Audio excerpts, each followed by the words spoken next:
Good afternoon. This is All India Radio. I am Valsa Williams and with me is Anuja Kumar with the Midday News.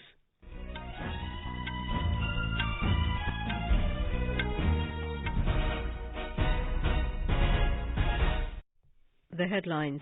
President Ramnath Kovind says providing education and equal opportunities is necessary for women's empowerment.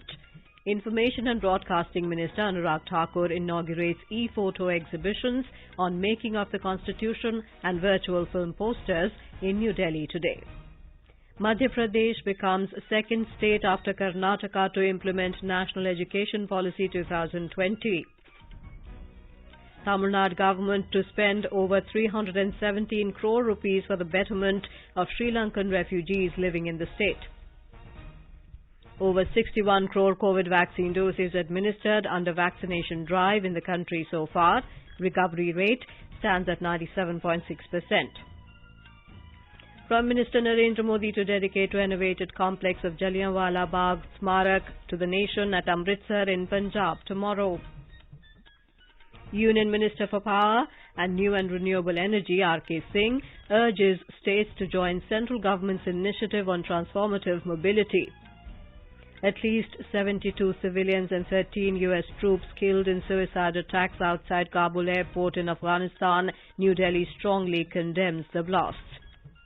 In Tokyo Paralympics, Indian woman paddler Bhavina-Ben Hasmukhbhai Patel enters quarter-final of women's singles. And in cricket, England to resume first innings against India at overnight score of 423 for 8 on day 3 of third test in Leeds. As the nationwide free COVID-19 vaccination campaign at government facilities for those above 18 years is underway, we advise our young listeners to get vaccinated and also help others get vaccinated. We also advise our listeners not to lower their guard as COVID-19 remains a threat to our health. Please stay at home unless it is essential to go out and continue to follow these 3 simple steps. Wear a face mask, maintain 2 gaz ki doori for social distancing, focus on hand and face hygiene. For any COVID-related information and guidance, contact national helpline numbers 011 2397 8046 and 1075. And now the news in detail. President Ramnath Kovind today said providing education and equal opportunities to women is necessary for women's empowerment, and opening the gates of Sainik schools for the women of the nation is a big step towards this. The President was addressing as the chief guest at the Diamond Jubilee celebrations of Captain Manoj Kumar Pandey Sainik School, Lucknow. In his address, Mr. Kovind said, on the 15th of August, the Prime Minister announced that Sainik schools will be open for girls, but UP is ahead in taking this decision as admission to girls was open 3 years back. Captain Manoj Kumar Pandey Sainik School will be the first Sainik school of the country whose girl students will appear in the NDA exams this year. He said establishment of around 100 Sainik schools is proposed in the budget this year. विद्यालय की क्षमता दुगनी किए जाने की परियोजना तथा बालिका छात्रावास के भवन का शिलान्यास करके भी मुझे बहुत खुशी हुई है। राष्ट्र निर्माण में अमूल्य योगदान देने वाले डॉक्टर संपूर्णानंद जी की प्रतिमा का अनावरण करके मैं स्वयं को गौरवान्वित महसूस करता हूं। During his visit, the President will take part in various programs scheduled in Lucknow, Gorakhpur and Ayodhya. It was a proud moment for thousands of alumni of the oldest Sainik school of the country, popularly known as UP Sainians, when President graced the Diamond Jubilee celebrations of their alma mater. Captain Manoj Kumar Pandey Sainik School, Lucknow holds unique distinction of being the first Sainik school in the country and also the only one to be governed by state government. This is also the first Sainik school in the country to give admission to the girls and now the first to double its capacity. Today, President unveiled a statue of Dr. Sampoornanand, former Chief Minister of Uttar Pradesh. President Kovind also inaugurated a 1,000-seater auditorium in remembrance of the former CM, who was founder of the Sainik School in the year 1960. Later in the evening, President will also grace the 26th convocation of the Sanjay Gandhi Postgraduate Institute of Medical Sciences, Lucknow. Sushil Chandra Tiwari, AIR News, Lucknow. Information and Broadcasting Minister Anurag Thakur and Culture Minister G. Kishan Reddy inaugurated an e-photo exhibition on making of the Constitution and virtual film poster exhibition titled Chitranjali at 75 in New Delhi today. After the inauguration of the exhibitions, Mr. Thakur said the Indian Constitution helps us to know about our rights and duties. He said the government will soon launch programs like Know Your Constitution and work to promote the salient features of the Constitution. He said the launch of the e-exhibition on the making of the Indian Constitution will help youngsters not only know more about it, but also familiarize them with their rights. He said the e-exhibition is in 11 regional languages and is a unique collection of photographs comprising milestones with videos, speeches and interactive quizzes for public participation. Talking about the Chitranjali at 75 exhibition, the minister said cinema is a reflection of our society and Indian cinema has played a vital role in the depiction of society and to take the message of reform to the public.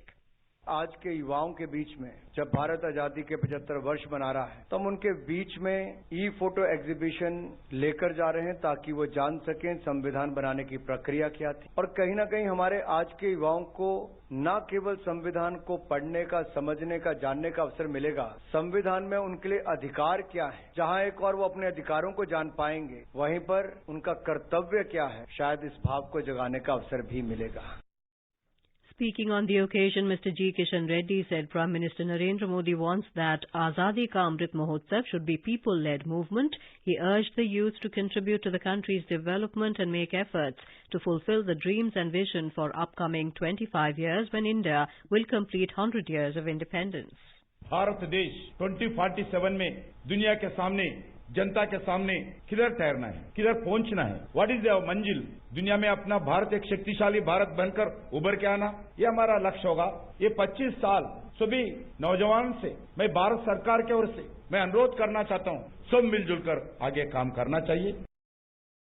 Information and Broadcasting Secretary Apurva Chandra said it is a big milestone for any country to complete 75 years of independence. He added that today's program is being organized to propagate 75 years of heritage of the Indian Constitution. The Secretary said Azadi Ka Amrit Mahotsav will continue till the 15th of August 2023. Minister of State for Information and Broadcasting, Dr. L. Murugan, Minister of State for Culture, Arjun Ram Meghwal, and Meenakshi Lekhi were present during the event. As part of commemoration of Azadi Ka Amrit Mahotsav, the Information and Broadcasting Ministry is celebrating the week of 23rd to 29th August as the iconic week. Under this, various activities and programs are being carried out throughout the country by the various media units of Information and Broadcasting Ministry. All India Radio will broadcast Azadi Ka Safar Akashvani ke Saath and Azadi ke Tarane, special program on patriotic films and songs. A regional Amrit Mahotsav quiz is also being held. Azadi Ka Safar and Nay Bharat Ka Safar will be aired on DD News, while DD India will broadcast Saga of Freedom Struggle. Press Information Bureau is holding webinars on freedom struggle in various parts of the country, including Chandigarh, Ranchi, Bengaluru, Chennai, Mumbai and Raipur. Informative articles are being published. The Publication Division will organize book exhibitions in Mumbai and Lucknow. The Bureau of Outreach Communication is organizing outreach programs at Ahmedabad, Bengaluru, Bhubaneswar, Chandigarh, Dehradun, Guwahati, Hyderabad, Kolkata, Pune, Patna, Raipur, Ranchi, Shillong and Jaipur. The Songs and Drama Division is organizing 100 programs across the country. Madhya Pradesh becomes the second state after Karnataka to implement the National Education Policy 2020. Chief Minister Shivraj Singh Chauhan announced the implementation of the National Education Policy in the presence of Governor Mr. Mangu Bhai Patel on Thursday. Higher Education Minister Dr. Mohan Yadav, Vice-Chancellors of various universities and research scholars attended the program organized at Bhopal. More from our correspondent. Speaking on the occasion, Governor Mangubhai Patel said that the educational institutions should become flying launch pads for the students so that they can touch the infinite heights of life. Chief Minister Shivraj Singh Chauhan said that the new national education policy fulfills the resolve of Prime Minister Narendra Modi to ensure all-round development of the new generation along with education and skill promotion. Union Minister for Education Dharmendra Pradhan also congratulated the people of Madhya Pradesh and Chief Minister Shivraj Singh Chauhan through a tweet for implementation of national education policy. Pooja P. Vardhan, AIR News, Bhopal. Tamil Nadu Chief Minister M.K. Stalin has said that 317 crore and 40 lakh rupees will be allocated for the betterment of the Sri Lankan refugees living in the state. In a suo motu statement at the State Assembly, the Chief Minister informed that a consultation committee, including the State Minority Affairs Minister and Member of Parliament, will be appointed to look after the welfare of the Sri Lankan refugees to sort out their visas, repatriation issues, education, livelihood and employment. The state government will also provide 400 rupees for gas cylinders as the refugees in the camp can't be benefited under the Ujjwala scheme. The government also proposed to provide 1,25,000 rupees for 300 self-help groups and also 75,000 rupees to 321 self-help groups which are already beneficiaries of the scheme to start a micro and small enterprise. More than 61 crore 22 lakh vaccine doses of COVID-19 have been administered in the country so far under the nationwide vaccination drive. Over 79 lakh 48,000 vaccine doses were administered to eligible beneficiaries in the country during the last 24 hours. The Union Health Ministry in a statement said the country reported 44,658 new cases of COVID-19 in the last 24 hours. The country's active caseload is currently at 3,44,899. The active cases constitute 1.06% of the total reported cases so far. The ministry said a total of 32,988 patients also recovered from the infection during the last 24 hours, taking the total recoveries to more than 3,18,21,000. The recovery rate currently stands at 97.6%. The ministry said weekly positivity rate currently stands at 2.1%, which is less than 3% for the last 63 days. The Tamil Nadu government will vaccinate school teachers, non-teaching staff and their families before the 1st of September. Inaugurating vaccination camps for teachers at Chennai this morning, State Health Minister M. Subramaniam said the decision was taken as schools in the state will reopen on the 1st of September. According to the Health Minister, more than 3 crore 1,75,410 people were vaccinated till yesterday.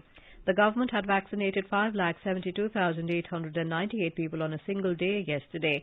The minister told that the centre has supplied an additional stock of 22 lakh vaccines this month. Mr. Subramaniam informed that food that boost the immune system will be provided to school children under the noon meal scheme. In Bihar, COVID vaccination coverage has crossed over 3 crore mark. 3 crore 39 lakh 73,000 beneficiaries have been vaccinated in the state so far.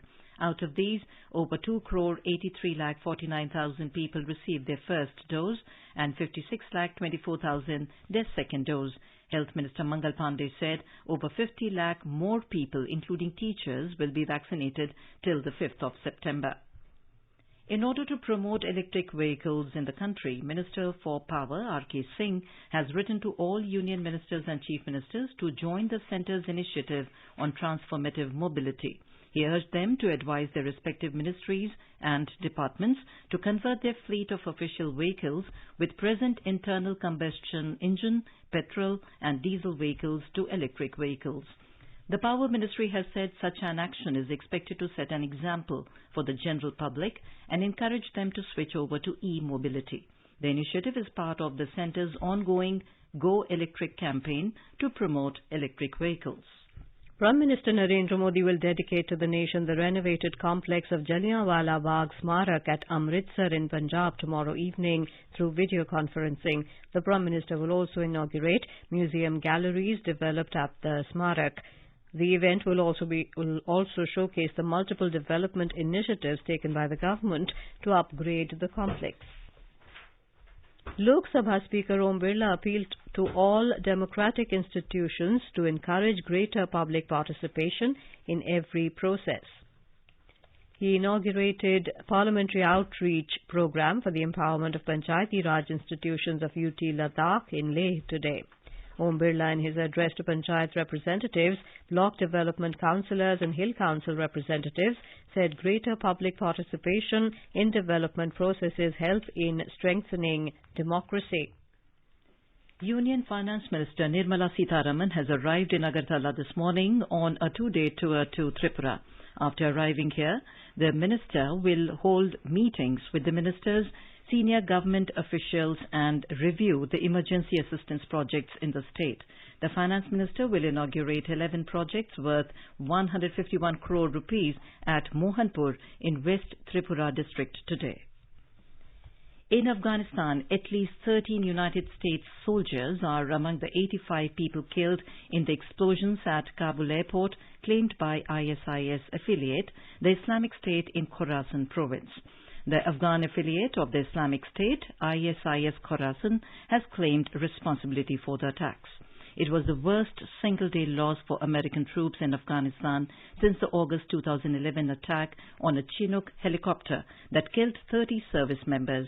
The two blasts ripped through crowds of Afghans trying to enter the American-controlled facility where US-led evacuation effort was taking place in an attempt to flee the Taliban takeover of the war-torn country. Officials said a suicide bomb attack at the airport's Abbey Gate was followed by an assault by gunmen. Another bomb attack took place nearby at a hotel outside the airport. The Pentagon said several American service members were injured in the multiple attacks. Meanwhile, U.S. President Joe Biden vowed to retaliate against Thursday's attack in Kabul, saying that he will hunt down those responsible and make them pay. The U.S. Embassy in Kabul has issued an alert asking its citizens to avoid traveling to the airport and avoid airport gates. The French envoy, too, warned its citizens to leave the area urgently. As per reports, two of Afghanistan's most prominent leaders, former President Hamid Karzai and Abdullah, who led the High Council for National Reconciliation, have also been effectively put under house arrest by the Taliban. India has strongly condemned the bomb blasts in Kabul. New Delhi extended condolences to the families of the victims of the terrorist attack. It said the attacks in Kabul reinforce the need for the world to stand unitedly against terrorism and all those who provide sanctuaries to terrorists. You are listening to the Midday News on All India Radio. A reminder of the headlines before we move on. President Ramnath Kovind says providing education and equal opportunities is necessary for women's empowerment. Information and Broadcasting Minister Anurag Thakur inaugurates e-photo exhibitions on making of the Constitution and virtual film poster in New Delhi today. Madhya Pradesh becomes second state after Karnataka to implement National Education Policy 2020. Tamil Nadu government to spend over 317 crore rupees for the betterment of Sri Lankan refugees living in the state. Over 61 crore COVID vaccine doses administered under vaccination drive in the country so far. Recovery rate stands at 97.60%.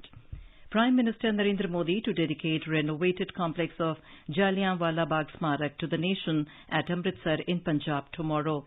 Union Minister for Power and New and Renewable Energy R.K. Singh urges states to join central government's initiative on transformative mobility. At least 72 civilians and 13 U.S. troops killed in suicide attacks outside Kabul airport in Afghanistan. New Delhi strongly condemns the blasts. In Tokyo Paralympics, Indian women paddler Bhavina-Ben Hasmukh Bhai Patel enters quarter-final of women's singles. And in cricket, England to resume first innings against India at overnight score of 423 for 8 on day 3 of third test in Leeds. For quick news updates round the clock, follow us on our Twitter handle at @AIR News Alerts.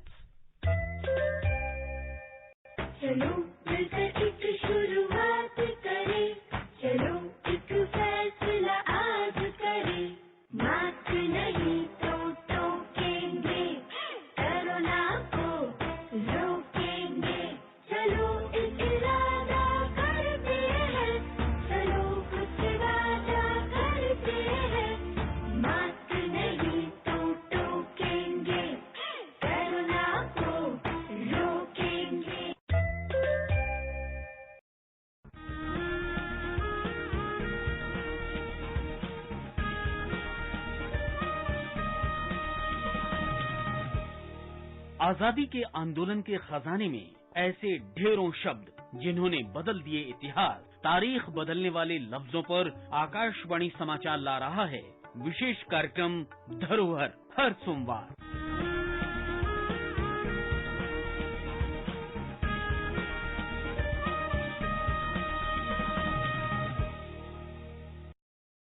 Now let us listen to our special program Azadi Ka Safar with AIR News. आजादी का Amrit Mahotsav.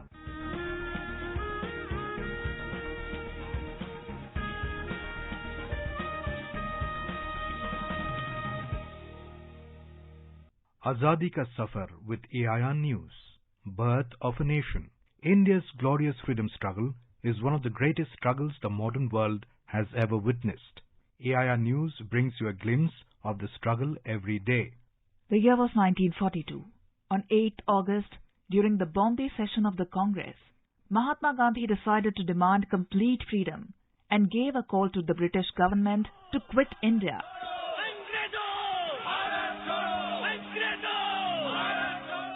The very next day, all the important leaders of Congress were arrested or went underground. There were mass protests throughout the country. Most spent years in prison and out of contact with the masses. And during this time came into action the secret radio of the Congress. It was an underground radio station which operated for about 3 months during the Quit India movement.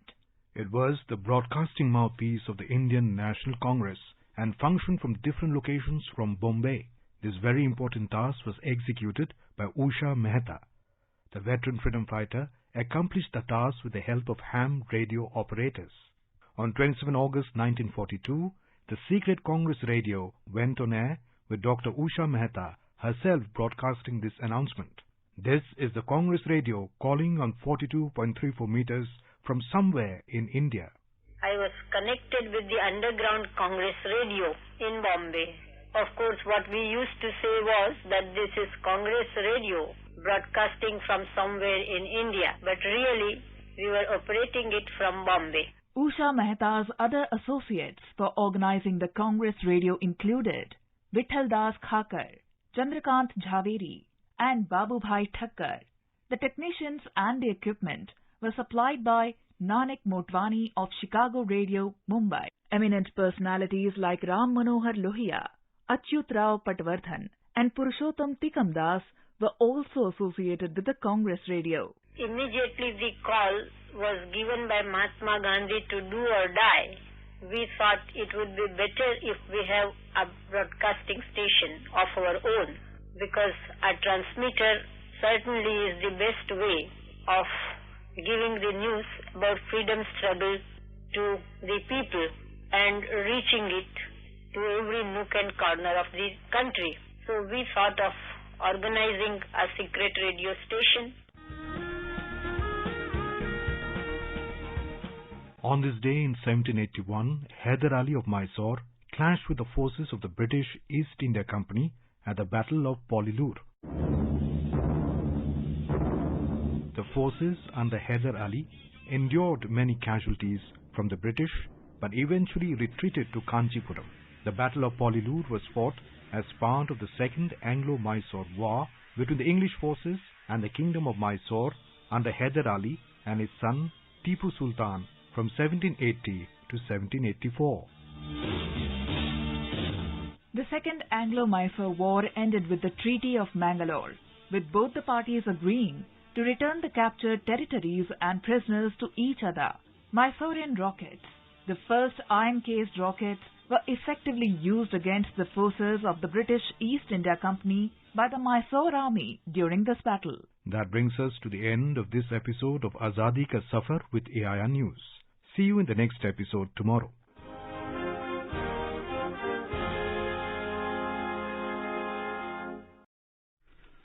As part of the iconic week celebrations of Azadi Ka Amrit Mahotsav, All India Radio will broadcast from today a new series titled Azadi Ke Tarane. The program is based on patriotic songs that lifted the spirit of the freedom movement. It will be broadcast every Friday at 4:45 p.m. on 100.1 FM Gold channel in our program Parikrama. Today's program talks about the iconic song Mera Rang Te Basanti Chola. स्वाधीनता आंदोलन के दौरान भारतीय जनमानस को उत्प्रेरित कर स्वतंत्रता का अलख जगाने और मातृभूमि के प्रति सेवा, समर्पण और त्याग की ज्वाला प्रज्वलित कर देने वाले अमर गीतों पर आधारित विशेष कार्यक्रम आजादी के तराने सुनना न भूलें। FM गोल्ड 100.1 मेगाहर्ट्ज पर प्रत्येक शुक्रवार शाम 4:45 पर परिक्रमा कार्यक्रम के अंतर्गत आजादी के तराने सिर्फ आकाशवाणी पर। On to sports. In Tokyo Paralympics, Indian table tennis player Bhavinaben Hasmukh Patel entered into the quarter-final of women's singles. Now she will face Paris Rankovic of Serbia this evening. In archery, in the men's individual open compound round, Rakesh Kumar stood third, while Shamsundar Swami ranked 21st. In men's recurve individual open round, Vivek Chikara grabbed 10th place, while Harvinder Singh had the 21st. In women's compound individual open, Jyoti Balian ranked 15th. In powerlifting, Sakina Khatun finished 5th position in the final. In men's shot put F55 category, Tek Chand will participate in the final round. In the medals tally, China tops with 13 gold, followed by Britain with 9 gold and Russian Paralympic Committee with 7. In cricket, England will resume their first innings against India at the overnight score of 423 for 8 on day 3 of the third test match at Headingley in Leeds today. The hosts have a massive lead of 345 runs. The match will begin at 3:30 p.m. In form, skipper Joe Root led from the front, smashing yet another 100, a splendid 121 off 165 balls. In Arunachal Pradesh, incessant rain since last 2 weeks have created havoc across the state. In East Siang district, the mighty Siang River is causing massive erosion at Jarku near Pasighat airfield and at Borguli, Seram, Kongkul, Namsing, Gadum and Mer villages on its left bank in Lower Mebo area under the district. As per Water Resource Department report, surging water of Siang River has already washed away a boulder spar and a guide bund of 50-meter length at Jarku near Pasighat Airport. Meanwhile, East Siang District Administration has alerted people living in the riverbank to be watchful and shift to a safer place. Now let us take a look at the weather forecast for today. The national capital Delhi have partly cloudy sky. Minimum temperature was 25 degrees Celsius, while maximum is likely to be nearly 36 degrees. Mumbai will also have generally cloudy sky with light rain. Here will be not much change in temperature as it will hover between 25 and 32 degrees Celsius. Chennai is expected to have generally cloudy sky with light rain or drizzle. The temperature will move to a maximum 32 degrees Celsius from a minimum of 25 degrees. Kolkata will have generally cloudy sky with a few spells of rain or thunder showers. Bengaluru will have generally cloudy sky with 1 or 2 spells of rain or thunder showers. Srinagar will have mainly clear sky becoming partly cloudy towards afternoon or evening. Minimum temperature was 19 degrees Celsius, while the maximum will be around 32 degrees. Jammu will have partly cloudy sky with possibility of rain or thunderstorm or dust storm. Leh will have partly cloudy sky with temperature hovering between 11 to 29 degrees Celsius. Gilgit will have partly cloudy sky with temperature varying between 19 and 37 degrees Celsius. Muzaffarabad will have mainly clear sky becoming partly cloudy towards afternoon or evening, and Guwahati will have generally cloudy sky with 1 or 2 spells of rain or thunder showers. Now, before we end the bulletin, the headlines once again. President Ramnath Kovind says providing education and equal opportunities is necessary for women's empowerment. Information and Broadcasting Minister Anurag Thakur inaugurates e-photo exhibitions on making of the Constitution and virtual film posters in New Delhi today. Madhya Pradesh becomes second state after Karnataka to implement National Education Policy 2020. Tamil Nadu government to spend over 317 crore rupees for the betterment of Sri Lankan refugees living in the state. Over 61 crore COVID vaccine doses administered under vaccination drive in the country so far. Recovery rate stands at 97.6%. Prime Minister Narendra Modi to dedicate renovated complex of Jallianwala Bagh Smarak to the nation at Amritsar in Punjab tomorrow. Union Minister for Power and New and Renewable Energy R.K. Singh urges states to join central government's initiative on transformative mobility. At least 72 civilians and 13 U.S. troops killed in suicide attacks outside Kabul airport in Afghanistan. New Delhi strongly condemns the blasts. And with that, we end the midday news.